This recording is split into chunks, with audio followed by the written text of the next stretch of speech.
옛날에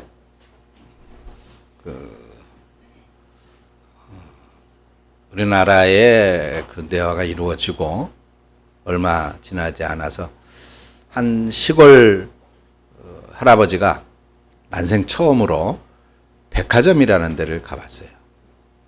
근데 백화점에 갔는데 엘리베이터가 있잖아요. 이 엘리베이터를 본 적이 없단 말이죠, 할아버지는. 근데 그 엘리베이터 앞에 이제 그 들어가는 문인가 해서 서 있는데 문이 쓱 열리더니 이제 어떤 할머니가 그걸로 쓱 들어갔는데 문이 닫혔단 말이에요. 할아버지 못 탔어요. 근데 좀 있다가 다시 또 문이 쓱 열리는데 젊은 아가씨가 그 안에서 나오는 거예요. 그걸 보고 이 할아버지가 후다닥 뛰어가면서 할머니를 찾았어요. 할멈 어디 있어? 할머니가 저쪽에서 있다. 왜 그러? 그러니 할멈 저기 좀 들어갔다 나와야 되겠어. 그래가지고 엘리베이터 속에 할머니를 넣으면 그 속에서 젊은 아가씨로 바뀌어서 나올 것으로 그렇게 생각을 했단 말이죠. 근데 이 할아버지는 아마 그게 굉장히 신기한 기계였을 것이라고 생각을 했습니다. 근데 신비한 기계가 정말 있죠. 바로 예수님입니다. 예수님 안에 들어갔다 나오면 어떠한 죄인이든 의인이 되어서 나오고 어떠한 인생이든 낡은 인생이 새로운 인생으로 바뀌게 되는 줄로 믿습니다. 그래서 성경이 이렇게 말씀했어요. 보라 이전 것은 지나갔으니 새 것이 되었도다. 새 것입니다. 예수 안에 있으면 새로워지는 거예요.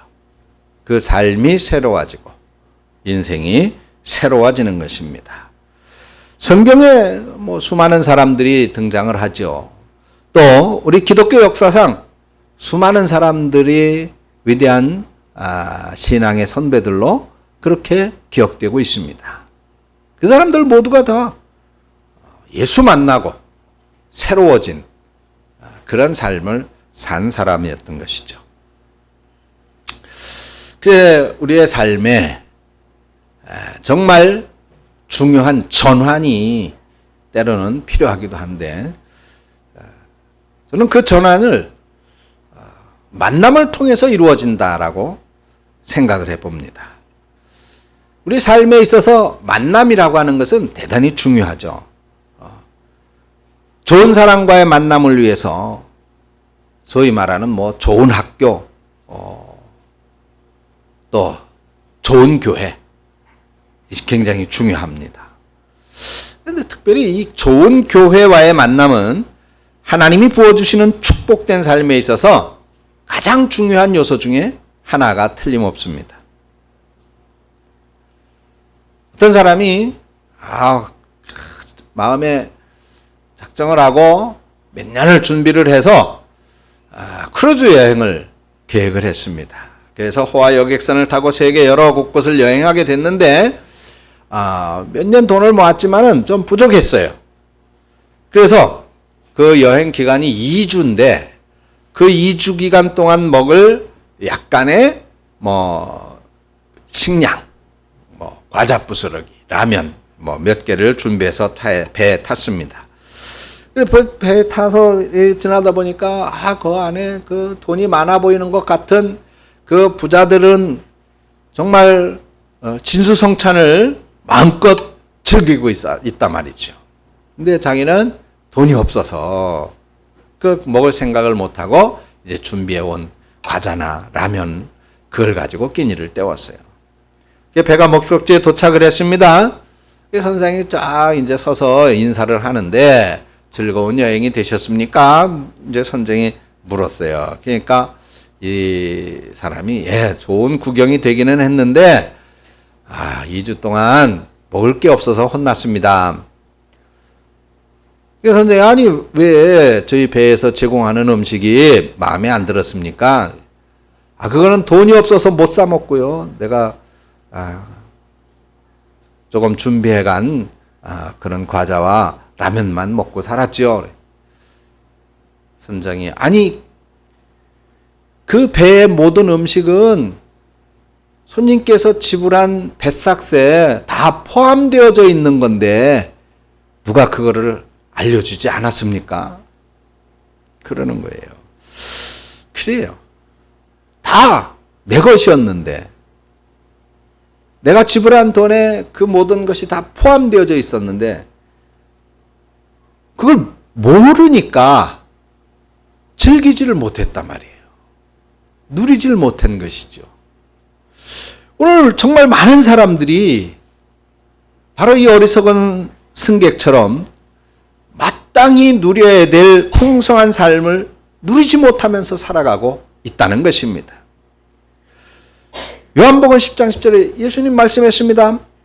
내가 온 것은 양으로 생명을 얻게 하고 더 풍성히 얻게 하려는 것이라 그랬습니다. 사랑하는 여러분, 우리 주님에게는 아름다운 계획이 있습니다. 그것은 우리가 풍성한 삶을 누리는 거예요. 주님 안에서 생명을 얻고 거기에 프리미엄으로 더 풍성한 삶을 얻는 것, 이게 하나님의 계획이다 말이죠.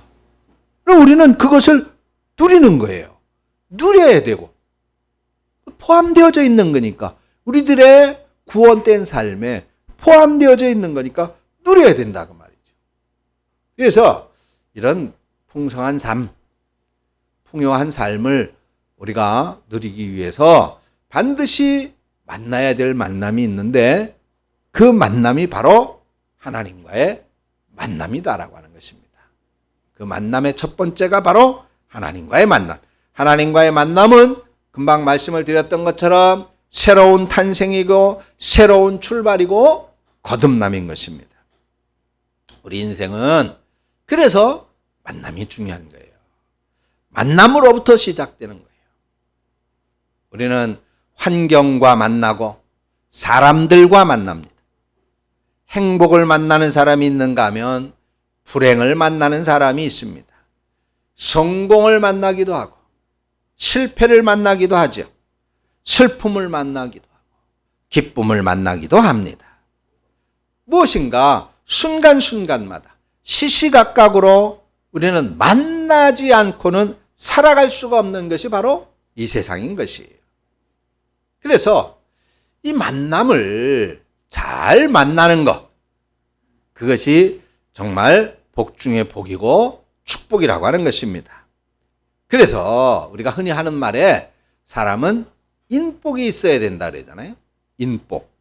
아무리 어려운 환경과 또 어려운 역경과 환난을 만나더라도, 시련이나 고통을 당한다 하더라도 사람을 잘 만나면, 좋은 사람을 만나면 그 어려운 환경에서부터 헤치고 나오게 되고 승리하게 되는 경우를 우리가 많이 보게 될 수 있습니다.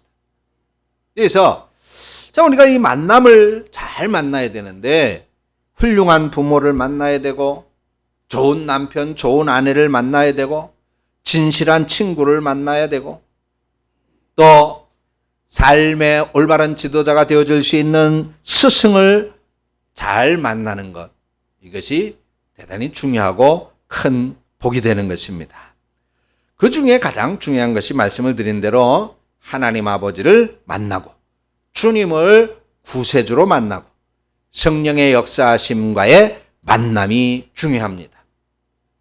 은혜 있는 교회를 만나고 생명이 넘치는 교회, 성령이 역사하는 교회를 만나는 것 중요하죠.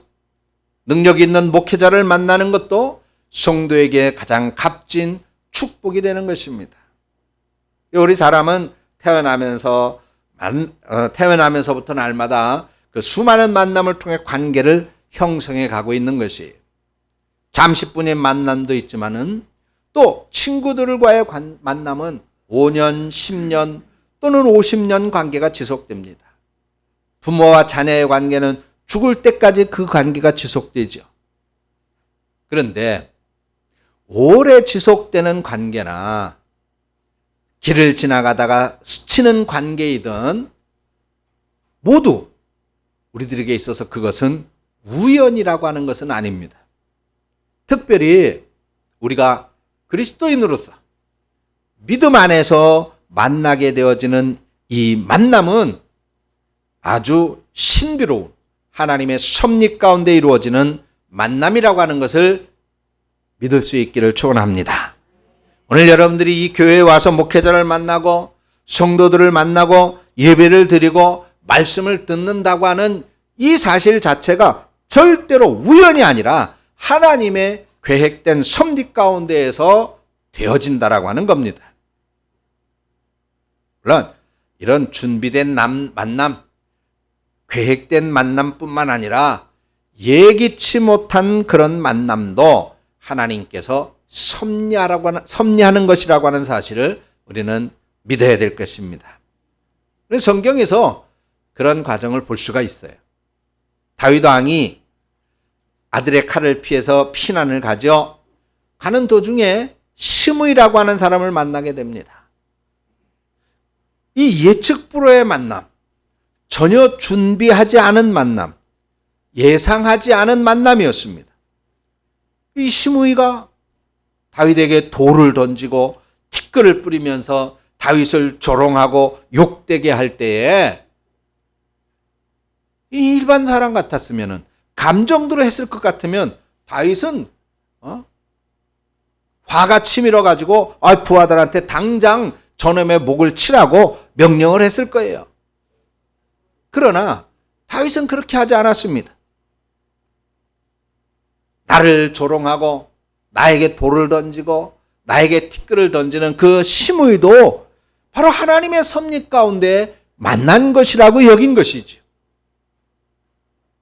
그래서 다윗은 시므이를 향하여 화를 내거나 시므이를 향하여 협박을 하지 않았던 것입니다.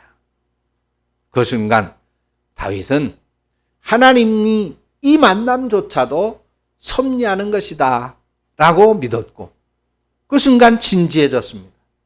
감정이 상하고 기분 나빠서 화를 낼 수밖에 없지만은 그러나 하나님의 섭리라고 하는 사실을 믿는다면은 그래 하나님께서 왜 이 시골에 전혀 그야말로 왕이 다윗이 왕이었잖아요. 왕이 시골의 한 농부의 이 만남 속에서 조롱을 받아야 되는가?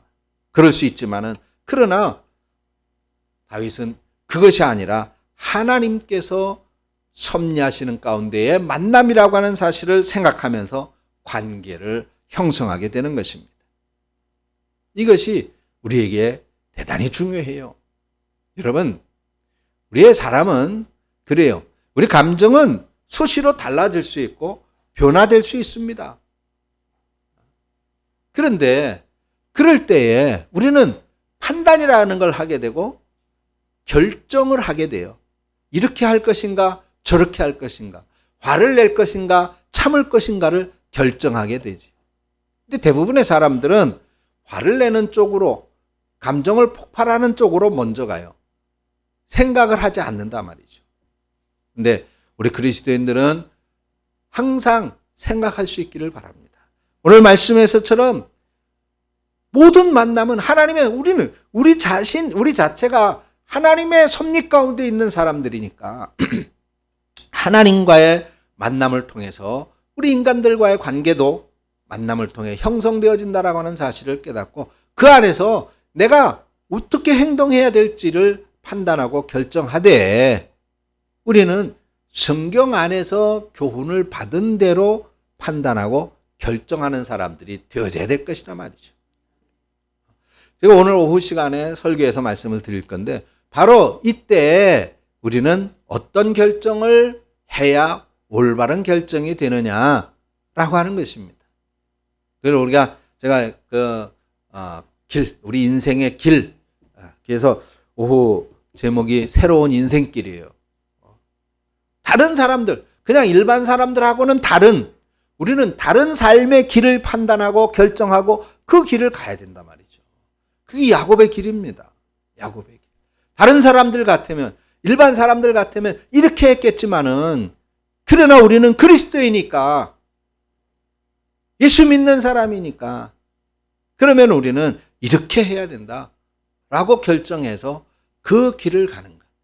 그래서 그 길이 좁은 길이고 좁은 문이고, 그 길은 우리가 희생을 할 줄 알아야 되는 길이고, 양보할 줄 알아야 되는 길이고, 수고할 줄 알아야 되는 길입니다. 그래야 그 길을 갈 수가 있는 거예요. 우리가 예수 믿는 사람이면서도 수고할 줄 모르고, 희생할 줄 모르고, 양보할 줄 모르면 안 돼요. 그건 세상 사람들하고 똑같은 거예요. 예수 믿는 사람들의 모습이 아닙니다. 여러분들 한번 생각해 보세요. 나는 예수인으로서, 그리스도인으로서 정말 양보하는 사람, 아니, 나도 그렇게 하고 싶은데, 나도 저걸 갖고 싶은데, 그런데 나는 그리스도인이니까, 그래, 나는 좀 불편하더라도 다른 사람이 편하도록 양보하자. 나도 욕심이 나지만은, 그럼 다른 사람들이 더 즐거워하게 내가 양보하자. 나도 편히 쉬고 싶지만은, 그런 다른 사람들 좀 더 쉴 수 있게, 내가 좀 더 솔선수범해서 일하자. 이게 야곱의 길이다 말이죠. 이게 새로운 인생길이에요. 이게 예수 믿는 사람들의 모습입니다. 그렇지 않으면 뭐가 다른 거예요? 교회 다닌다고, 예수 믿는다고 다른 모습이 어디 있는 거예요? 여러분들의 삶 속에서 바로 조금 격길로 나갔습니다만은, 정말로 올바른 만남의 관계를 형성해 나갈 수 있기를 축원합니다. 예. 우리가 중요한 사람과의 만남만 중요한 것이 아니라, 아무것도 아닌 만남, 아무도 관심을 가져주지 않는 그런 만남도 우리의 운명을 바꿀 수 있는 중요한 만남이라고 하는 것도 우리는 기억해야 됩니다. 대수롭지 않은 만남이 우리 인생을 얼마나 크게 바꾸는지 모릅니다. 그렇기 때문에 범사에 진지해야 되고 모든 것을 중요하게 여겨야 됩니다. 모든 만남, 아니 아주 하찮아 보이는 작은 만남도 우리는 귀하게 여겨야 돼요. 절대로 헛된 일이 없습니다. 좋은 일이나 나쁜 일이나 하나님 앞에서 생각하면서 관계를 형성하게 되면 합력해서 복이 되고 선이 되고 값진 일이 될 줄로 믿습니다. 오늘 본문에 3명의 장수가 소개되고 있죠. 이 사람들은 다윗하고 관계를 잘 맺은 사람들이에요. 그러니까 다윗의 입장에서 보면 아주 고마운 용사들입니다. 요셉 바세벳이라고 하는 장군은 다윗의 전쟁 상황이 좋지 않을 때 혼자 800명의 적군을 쓰러뜨렸어요. 그 기세에 적들이 다 도망해서 승리하게 됐단 말이죠. 그리고 엘르아살이라고 하는 장수는 진격해오는 블레셋 군사의 위력에 밀려서 이스라엘 백성들이 다 도망가는데 그 어려운 전세에도 혼자 맞고 꿋꿋하게 버텨가지고 엄청난 역사를 이루었습니다. 그리고 마지막 삼마라고 하는 장수인데 블레셋 군대가 녹두밭에 진을 치고 있을 때 그 위력에 질려서 이스라엘 백성들 또 겁을 먹고 도망을 갔지만은 이 삼마라고 하는 장수 혼자 그 녹두밭에 뛰어들어가서 적군들을 쳐부었단 말이에요. 사무엘하 22장 3절을 보니까 내가 주를 의뢰하고 적군에 달리며 내 하나님을 의지하고 성벽을 뛰어넘나이다 라고 하는 그 말씀이 있습니다. 이렇게 하나님을 의지해서 혼자 적군에 달리면서 얼마나 많은 적군을 쳐부쉈는지 블레셋 군대가 패하고 도망을 갔단 말이죠. 그래서 다윗으로 하여금 이 모든 전쟁에서 승리하게 만들어준 사람들이 바로 이 3명의 장수들이에요. 그러니까 다윗은 이 3 장수들을 잊지 못합니다. 그래서 오늘 본문으로 우리가 보지는 않았지만은 계속해서 그 뒷부분을 보면 37명의 장군들이 소개가 돼요. 37명. 그런데 다윗에게 늘 그 곁에, 다윗 그러면 그 옆에 항상 누가 있었어요? 요압 장군이 있었거든요. 다윗의 오른팔이라고 할 수 있는 요압 장군이 있었는데, 근데 요압은 이 다윗이 언급하고 있는 다윗의 장수로 언급하고 있는 37명 중에 빠져 있습니다. 요압이야말로 사령관이었고 한평생 다윗의 곁에서 싸운 그런 사람이었는데 요압이 빠져 있어요. 왜 그랬을까? 바로 요압은 만남을 제대로 하지 못했어요. 늘 자신을 위한 만남으로만 만들어갔어요.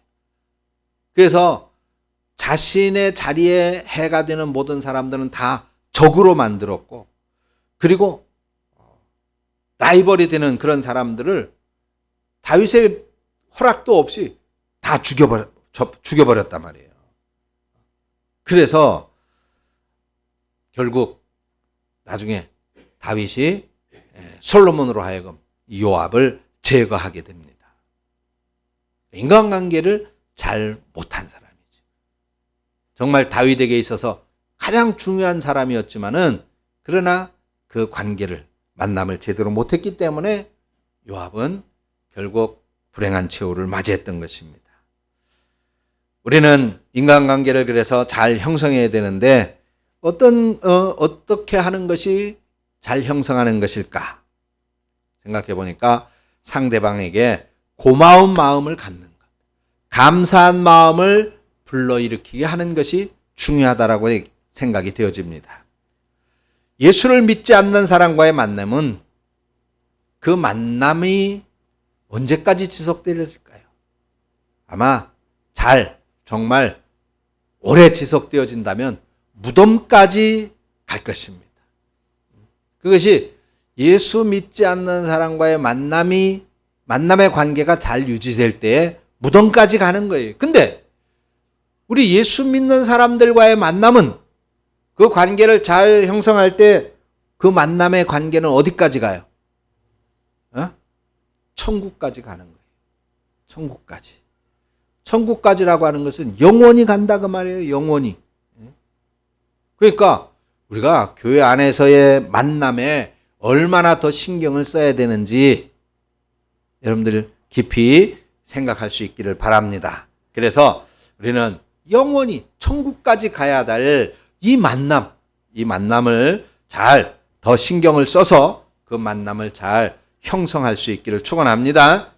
오늘 본문에 나오는 다윗의 세 용자 삼마, 엘르아살, 요셉 바세벳, 다윗을 위해서 정말 목숨을 걸고 싸웠어요.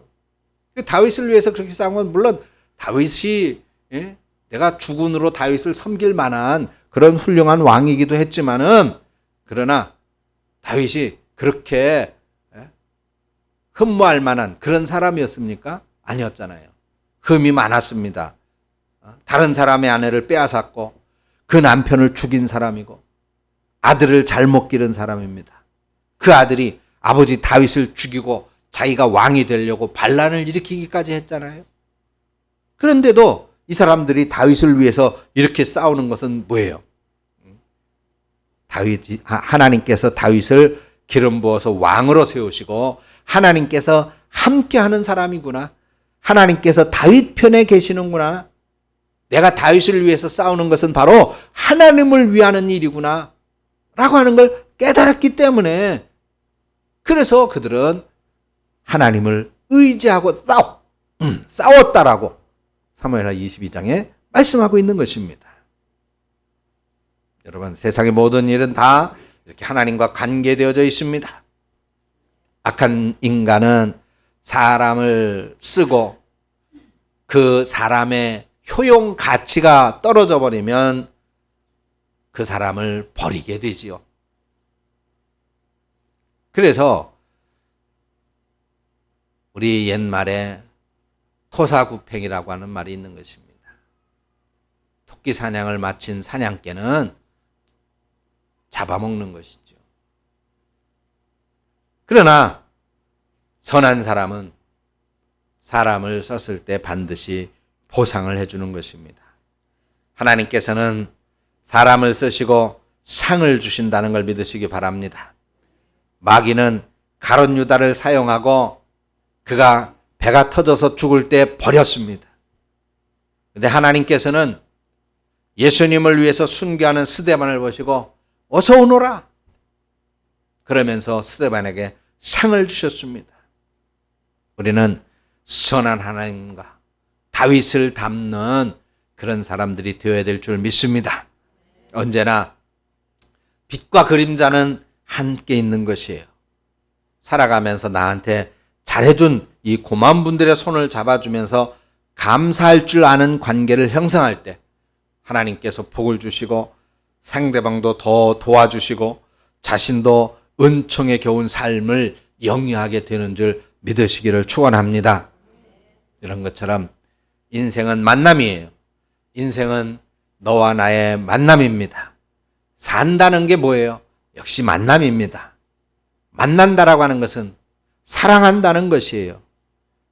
그 사랑을 통해서 너가 아니라 우리를 만들어 가는 것이고 그 만들어 가는 것이 바로 만남입니다. 우리 인생은 만남과 선택을 통해서 이렇게 만들어져 가는 것입니다. 그렇다면은 우리는 그 만남을 오해와 불신이 아닌 인정과 이해와 용서와 사랑으로 좋은 만남을 만들어가고 그렇게 좋은 만남을 만들어가는 사람이 훌륭한 인생을 창조해낸다는 것을 믿으시기를 바랍니다. 그래서 우리는 만남을 선택할 때 신중해야 되겠죠. 하나님과의 만남, 부모님과의 만남, 배우자와의 만남, 친구와의 만남, 스승과의 만남, 그리고 영적인 지도자와의 만남, 동역자와의 만남, 그 만남이 정말로 중요한 앞으로 성공적인 우리의 인생을 만들어가는 만남이 되어지는 것입니다. 좋은 나무는 좋은 땅을 만날 때 빛을 발하여 나무가 아무리 좋아도 좋은 땅을 만나지 못하면 좋은 결실을 맺을 수가 없습니다. 훌륭한 인물의 배후에는 반드시 훌륭한 만남이 있습니다. 훌륭한 만남이 없이는 훌륭한 인물이 될 수가 없는 거예요. 그래서 좋은 만남이 축복입니다. 좋은 만남은 우리를 변하게 해줍니다. 너와 나의 만남을 통해서 깨달음이 옵니다. 만남을 통해서 우리는 내면을 보게 되고 자신을 깊이 있게 보게 되고 우리 안에 엄청난 가능성을 발견하게 도와주는 것입니다. 좋은 만남이 그래서 사람을 바꾸는 것이고요. 좋은 만남이 사람을 살려내는 것입니다. 기적을 일으키고 새로운 생명을 주고 새로운 신화도 좋은 만남으로부터 창조되어지는 것입니다.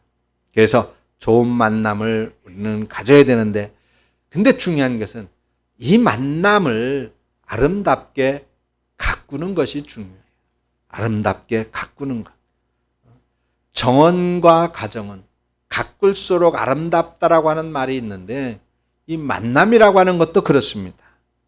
오늘 저와 여러분들의 만남, 여러분들과의 만남이 정말 단순한 만남이 아니라 목적이 있는 만남이 되도록 만들어야 되고 그리고 축복된 만남, 열매를 맺는 만남, 사랑의 만남으로 성장되어질 수 있도록 우리는 이 만남을 정성스럽게 가꿔야 될 줄로 믿습니다. 그래서 만남 하나하나에 우리는 정성을 들여야 되는 거예요. 내가 양보해야 되고 내가 수고해야 되고 내가 희생해야 되는 것입니다. 그럴 때 그 만남이 좋은 만남이 되는 것이고 그 만남을 통해서 좋은 열매를 맺을 수 있게 되는 것입니다.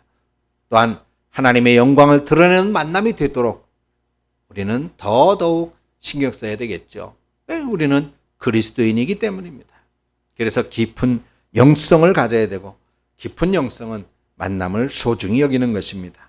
깊은 영성을 통해서 하나님의 뜻을 함께 성취해 가야 된다는 말이죠. 그래서 우리의 만남이 정말 하나님의 영광을 드러내는 그런 목적을 가진 만남이 되어질 수 있기를 주님의 이름으로 축원합니다. 사랑하는 여러분, 꼭 기억하십시오. 만남을 가꾸어야 됩니다. 따라서 하십시다. 만남은 가꾸어야 한다. 가꾸어야 합니다. 우리가 서로 친하다라고 하는 것, 가깝다라고 하는 것, 그것은 그 만남을 잘 가꾸어 가고 있다는 것이에요. 근데 우리 이 안에서도 좀 가깝지 않은 사람들이 있겠죠? 서먹서먹한 사람, 서로 잘 모르는 사람, 같이 앉아서 밥을 먹는데 한 번도 같이 앉아서 밥을 먹어보지 않은 사람, 이 안에 있을 겁니다. 그 만남을 잘 가꾸지 못하고 있는 거예요. 이런 만남을 잘 가꿔야 되고, 이러한 만남이 좋은 만남으로 열매 맺기 위해서는 노력이 필요한 거예요. 노력. 사랑하는 여러분, 우리는 만남을 가꾸는 그런 성도들이 되어줄 수 있기를 바랍니다. 그래서 이 좋은 정원을 만들기 위해 정성을 들이듯이 그렇게 정성을 들여 가꾸어야 돼요. 이번 한 주간 우리에게 주신 이 만남을 가꾸기 위해서 여러분들 이렇게 한번 해보세요. 먼저 겸손해져야 됩니다. 그리고 두 번째로는 만남을 통해서 배우기를 힘써야 되고, 그리고 세 번째로는 상대방의 모습을 좀 인정해 줄 줄 알아야 돼요. 자꾸 내가 원하고 내 가슴 속에 있는 그 틀에 맞추려고 하면 안 돼요. 상대의 모습을 인정해 줘야 돼요.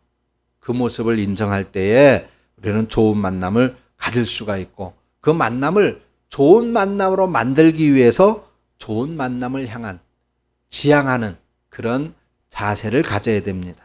그리고 이미 주어진 그 만남을 아름답게 가꿔야 되겠다라고 마음에 작정을 해야 됩니다. 그리고 서로의 필요를 채워주기 위해서 노력해야 됩니다. 이렇게 먼저 겸손해야 되고, 두 번째 만남을 통해 배우기에 힘써야 되고, 세 번째 서로의 모습을 그대로 인정해야 되고, 네 번째 서로의 필요를 채워주기 위해서 노력해야 되고, 그리고 다섯 번째 뭐예요? 좋은 만남이 되어지도록 가꾸고 노력해야 되고, 여섯 번째 주어진 만남을 아름답게 가꾸기로 작정을 해야 된다 말씀을 드렸습니다. 여러분들에게 묻고 싶어요. 지금 여러분들은 어떤 사람들을 만나고 있습니까? 그리고 만나고 있다면 그 만남을 아름답게 가꾸어 가려고 노력하고 있습니까? 정말 소중한 만남은 우리의 인생을 빛나게 만들어 줍니다. 아름다운 만남의 축복이 넘치는 한 주간이 되어질 수 있기를 축원합니다. 잠언서 27장 17절에 보니까 철이 철을 날카롭게 하는 것 같이 사람이 그 친구의 얼굴을 빛나게 하느니라 그랬습니다. 우리들 신앙은 형식이 아니에요. 신앙은 만남입니다. 신앙은 형식이 앞서면 안 되고 내용이 앞서야 됩니다. 물론 형식이 중요하기도 하죠. 우리가 지금 예배를 드리는데도 분명한 형식이 있잖아요. 신앙 고백을 드리고 찬송을 하고 헌금을 하고 말씀을 듣고, 우리가 형식을 무시하면 안 됩니다. 근데 그 마음속에 진정으로 주님을 만나지 못하고 주님께 신령과 진정으로 예배를 드리지 못하면 그 형식은 아무 의미가 없는 거예요. 그렇기 때문에 형식과 교리를 의존하는 것보다 예수님께 더욱 의존해야 될 줄로 믿습니다. 우리 그리스도의 형상을 담기 위해서 애를 써야 됩니다. 얼마나 더 그리스도를 닮아가느냐, 그리스도를 담기 위해서 애를 쓰느냐, 우리는 이것을 추구해야 된다고 말이죠. 주님과의 만남은 신비로운 만남입니다. 여러분, 우리 인생에서 결코 후회함이 없는 만남. 모든 만남이 다 중요하고 소중합니다. 그런데 정말로 꼭 만나야 될 그분, 자신을 보석처럼 빛나게 해줄 그분과의 만남, 바로 예수 그리스도와의 만남. 여러분들은 그분을 꼭 만나는 여러분들 되시기를 축원합니다. 기도하겠습니다. 하나님 아버지, 예수와의 만남을 갖기를 원하고 소원하며 그를 위하여 예배하고 찬양하며 또한 헌신하고 봉사하며 수고하고 또 희생하며 겸손을 행합니다. 우리와의 만남을 이루어 주시고 예수와의 만남을 통해서 우리의 삶이 바뀌어지고 우리의 인생이 달라지며 소중한 열매를 풍성히 맺는 복된 만남으로 이루어져 갈 수 있도록 인도하시고 역사하여 주시옵소서. 예수님의 이름으로 기도합니다. 아멘.